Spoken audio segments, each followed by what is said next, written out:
వాల్మీకి మహర్షి పూజించిన శివలింగం గురించి తెలుసుకుందాం. తిరువాన్మియూర్ మరుందీశ్వర ఆలయం బంగాళాఖాతం బీచ్కి ఆనుకొని చెన్నై నగర శివార్లోని తిరువన్మాయూర్ నందు గల శివుని ఆలయం. ఈ ఆలయం యొక్క సంస్కృత పేరు ఔషధీశ్వరాలయం.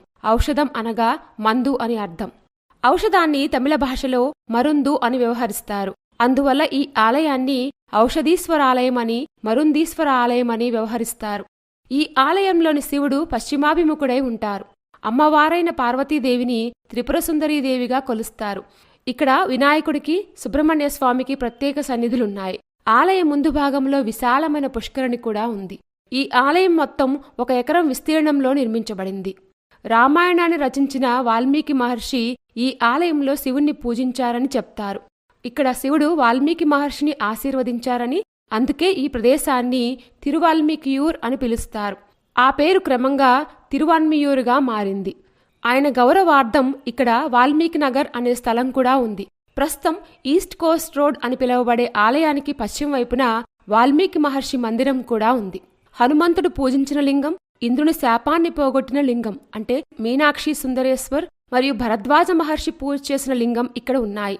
మార్కండేయుడు కూడా ఇక్కడ శివుని సన్నిధిలో తపస్సు చేశారని చెప్తారు. అలాగే బ్రహ్మదేవుడు ఇక్కడ శివునికి ఉత్సవాలు నిర్వహించారని చెప్తారు.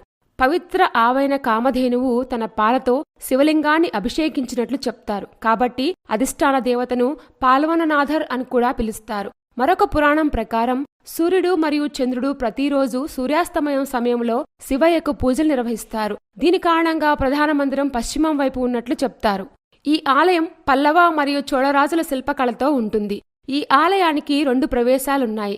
ఒకటి ఈస్ట్ కోస్ట్ రోడ్ నుంచి, మరొకటి వెస్ట్ ట్యాంక్ స్ట్రీట్ వైపు నుంచి ఉంటుంది. 2 వైపుల నుంచి కూడా 5 అంతస్తుల రాజగోపురంతో అలంకరించబడి ఉంటుంది. ఈ ఆలయంలోని శిల్పకళ అత్యద్భుతంగా ఉంటుంది. శివుని యొక్క సోమస్కంద రూపాన్ని కలిగి ఉన్న మంటపం చెక్కలతో చెక్కి అలంకరించబడిన 36 భారీ స్తంభాలను కలిగి ఉంటుంది. గర్భగుడిలో శివయ్య 3 రూపాలైన త్యాగరాజు, మరుందీశ్వరుడు మరియు నటరాజస్వామి విగ్రహాలున్నాయి. ఇక్కడ పార్వతీదేవిని త్రిపురసుందరీదేవిగా కొలుస్తారు.